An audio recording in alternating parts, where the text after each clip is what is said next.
Mais attends, imagine, t'es tranquille à l'école et là y a un mec qui arrive armé jusqu'aux dents. Ouais, c'est ça, c'est l'Amérique.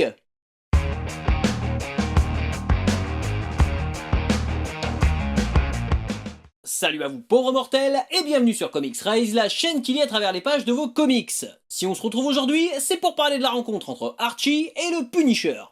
Disons-le sans détour, c'est incontestablement l'une des rencontres les plus improbables de l'histoire. Un crossover mettant en scène deux figures des comics, d'un côté Archie Andrews, personnage phare de l'éditeur Archie Comics depuis les années 1940, et de l'autre Frank Castle, alias le Punisher, justicier impitoyable de Marvel Comics créé en 1974. Et on va voir que ce qui a commencé comme une blague s'est finalement imposé comme une collaboration majeure dont l'influence sur le marché de la bande dessinée américaine se ressent encore aujourd'hui. Parce que soyons francs, au départ, rien ne semble prédestiner ces deux personnages à se rencontrer.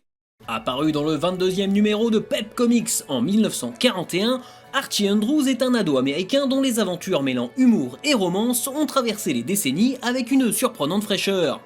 Des débuts teintés d'innocence à la série télé Riverdale, en passant par des comics plus ou moins sérieux inspirés de faits de société, le personnage et sa bande de copains font partie du patrimoine de la BD américaine. Si vous voulez en savoir plus sur Archie, restez bien jusqu'à la fin, j'ai d'autres vidéos à vous conseiller. Le Punisher, lui, est presque une antithèse d'Archie et de son univers. Vétéran profondément marqué par la guerre du Vietnam, Frank Castle voit sa famille décimée par une guerre entre des bandes rivales. Apparu dans le 129e numéro de The Amazing Spider-Man, ce personnage naviguant entre deux eaux est l'un des premiers véritables anti-héros dans les pages des comic books. Usant de méthodes expéditives et n'ayant aucune hésitation à tuer ses adversaires, le Punisher peut se targuer d'être l'un des protagonistes les plus violents de l'univers Marvel, devant de nombreux personnages pourtant considérés comme des super-vilains. Paradoxe intéressant quand l'on sait qu'il est aussi l'un des rares héros de la Maison des Idées à ne pas posséder de super-pouvoirs. Maintenant que les présentations sont faites, voyons un peu comment ont pu se rencontrer ces deux individus que tout oppose. À l'origine de cette rencontre, on trouve Victor Gorelick, figure emblématique de Archie Comics avec 60 ans de carrière chez cet éditeur au compteur. D'ailleurs, bien qu'on ne mentionne que rarement son nom, son influence sur le marché des comic books dépasse largement l'univers d'Archie Andrews. Lors d'un repas en compagnie du scénariste Peyton Lash, Gorelick lança l'idée d'un crossover mettant en scène Archie et le Punisher. Si ce n'est au départ qu'une blague, le concept enthousiasme finalement tout le monde, y compris son ami Tom DeFalco, éditeur en chef chez Marvel. Peyton Lash écrit le scénario tandis que les artistes John Buscema et Stan Goldberg se mettent au travail, dessinant chacun les éléments des univers de leurs héros respectifs.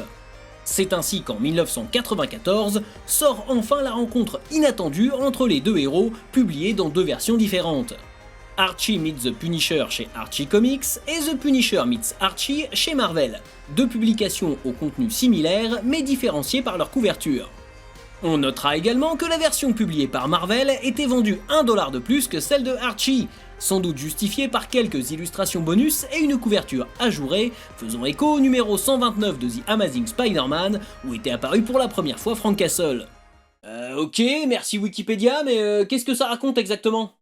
Notre histoire s'ouvre sur une course-poursuite entre le Punisher et un mystérieux individu qui achète un billet de train pour Riverdale.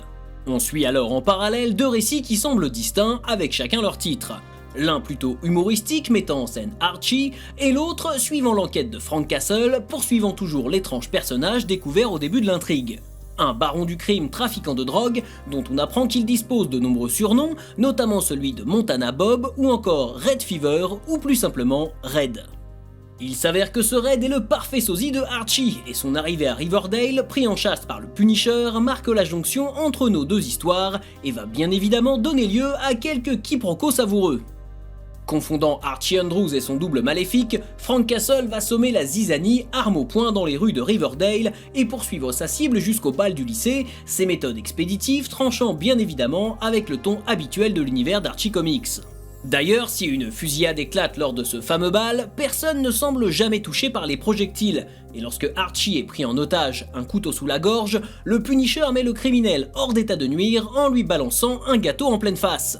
Cet événement marque la seule discordance éditoriale du crossover entre Marvel et Archie Comics, Gorelick refusant qu'un personnage soit tué par arme à feu dans les pages de ses publications. Le Punisher, Archie et ses amis vont ensuite unir leurs forces pour mettre fin à l'entreprise criminelle de Red, tout est bien qui finit bien. Et tandis que Frank Castle semble sortir bonifié de cette aventure, au moins pour un temps, Riverdale restera sans nul doute marqué par son passage. Si dans les faits les répercussions sur chacun des univers sont, comme très souvent dans ce genre d'événements pour le moins insignifiantes, Archie Meets the Punisher restera le premier comic book de Archie Comics dans lequel on parle de drogue. Et le plus étonnant dans tout ça, c'est que ce crossover pour le moins inattendu va peut-être malgré lui donner naissance à un gigantesque univers partagé. Car si les crossovers étaient déjà monnaie courante à l'époque au sein même des univers des Big Two que sont Marvel et DC Comics, il était devenu plus rare que des personnages issus de maisons d'édition différentes se rencontrent. Aussi, poussé par cette expérience concluante, Marvel va débuter une série de collaborations avec DC Comics, dont la première est d'ailleurs teasée à la fin du comic book dont nous parlons aujourd'hui, lorsque Microchip, assistant de Frank Castle, annonce que leur prochaine destination est Gotham City. S'en suivra alors la même année deux crossovers entre Batman et le Punisher, l'un publié par Marvel et l'autre par DC. En 1995, les Big Two organisent une rencontre entre leurs mascottes les plus populaires, Spider-Man et Batman.